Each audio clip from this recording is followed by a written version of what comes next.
Relic pieces, you can click on the shop icon, so go to the first tab, resources, and you can use gems to exchange into relic pieces. I personally wouldn't do this. I will never purchase it for relic pieces because you level up quite quickly anyway, and you get a lot of pieces collected. You will get all the relics in no time, within a couple of weeks easily, even as a free to play player.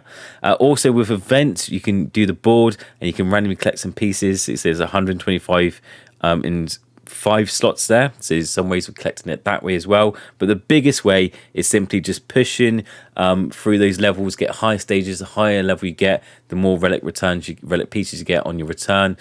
Just use that to level it up is the most quickest and sufficient way to do so. Now, which relics should you unlock? So this is the relic guide. Now, there is a guide on the official Tell Demon Slayer Discord forum. I don't know who actually created it. It was posted by Eden Light, so big credits to him, but I don't know if Eden Light was the one that created this. So if you do know who created this, let me know in the comments below so I can credit them in this video, or put it in the description, and hopefully I can edit in to give them a credit later. This is the actual guide that I used when I first started and leveled up, and it's pretty sufficient. I do have a couple of add-ons, a couple of additional suggestions that I would add on top of this, but this is pretty solid. So it starts for, as I say, start on C grade. You forget about C and you go straight to B, because C grade you can get it all within a day anyway. They're very minimal. They don't really do much, so go straight on to B. So when you get B grade, the first 2 they reckon you should max out. So you should always max out your relic before moving on to the next one. There's literally no point doing bits at a time. Normally most of them have to be maxed out before you can move on to the next set anyway. So I would recommend just do max out one and then moving on to the next one. So this is the tortoise shell and the abandoned liquor bottle. When returned, the number of relics pieces increases. So again, the more relics you can get, the better, because it means you can level up your relics quicker.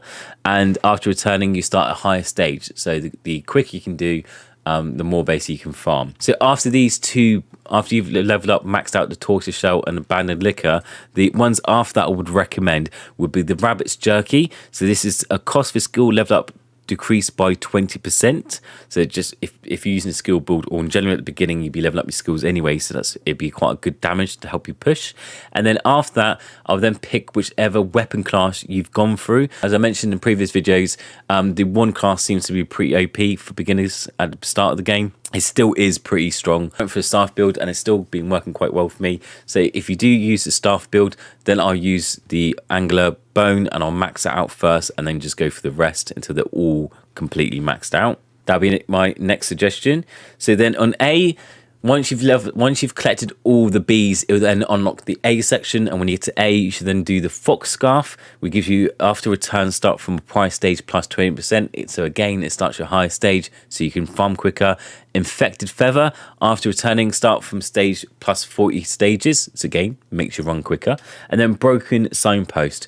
So when clearing an normal stage, there is 20% chance of jumping 2 stages, not possible at the record high. So again, those are just all generally just to make you run speedier. Then after that, I would pick, it depends if you went down the crit build or if you went down the skill build. If you went down the skill build, which I did, as I said on my beginner's guide, I leveled up my skills first, just the way the flow of the game works generally. So I went to skill, so I would then choose the photo of Aquila, which is a skill cooldown time decreased by 2%, so I would have maxed that out. And then a worm eats an apple, which is using base attack twice with 6% chance of success, so it just increases that. If you went for crit, then you can use the letter of Lynch King and the acorn of mushroom forest, which increases your crit damage. Then you can go down the crit route, and then after that, again, the other ones you just max out. It doesn't matter really in which order you do that anyway. Then for S, they recommended Tear Bomb, which decreases access for the Gemstone Dungeon. So Gemstone Dungeon is a great resource for gems, so it gives you more gems, which we all need. It's got Sensor, which is Rush recharge time decreased by 900 seconds. And then the one below it is the handful of Foxfire, which is Rush stage plus 30. So Rush is, when you click on your main game, top underneath the return button, so you got return there and you got Rush right next to it. Let me return so I can actually use the rush. It basically makes you blast through the stages quicker. So instead of grinding normally, you use rush as a kind of like a splash damage to splash through stages to get to a higher stage. The higher the damage of rush, or the amount more rushes you have, basically the quicker you can level up to get back to your max stage. So I've got 3 out of 8 rushes. If I click on it, you can see if I start rushing, and it's already, if I use all my rushes, so I'll rush 147 stages at a time. That's my bonus for it. The cooldown I've got there is 6 minutes. So my cooldown is 6 minutes before getting another rush. I think it starts at 10 minutes. So if you can get that cooldown again much better, because it means you can farm through the stages again much quicker. Then you've got the reward for Gemstone Dungeon plus 30 for the Perfume Charm, and offline progress speed decreased by 15. And it's a little note there saying if you play mostly offline, you do that grilled turkey next. If you don't play mostly online, then you can leave it to later.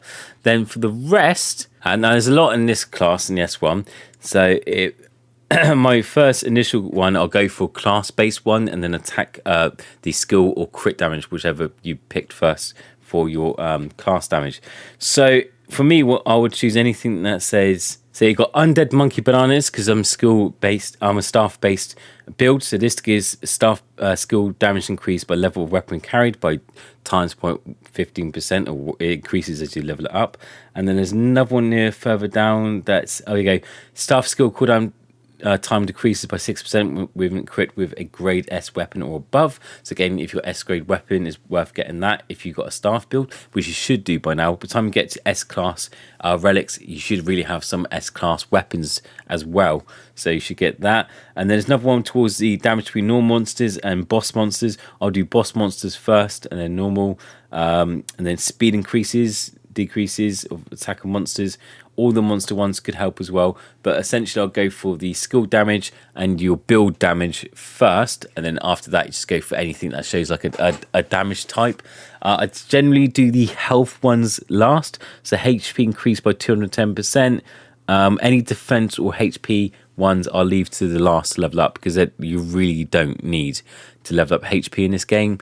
Don't know why, just he never dies, so it's really not needed. So you hate any HP or anything recovery, leave. So there's a skill chance, skill crit one there, there's skill one, so those ones will level up as well. And lastly, double S, so you've got Asar's Poison Flask. So when clearing a normal stage, there is 10% chance of jumping 2 stages, rush stage plus 50 for soul, darkness return stage plus start from plus 150 stages. After returning, start from prior stage times 10%. And when you use rush, it makes a rush by 12% chance, and rush recharge time decreased by 300 seconds. So again, you probably notice a theme that all about basically making your farming the game as quick as possible, just shortening down the return times or shortening down the speed and splash times.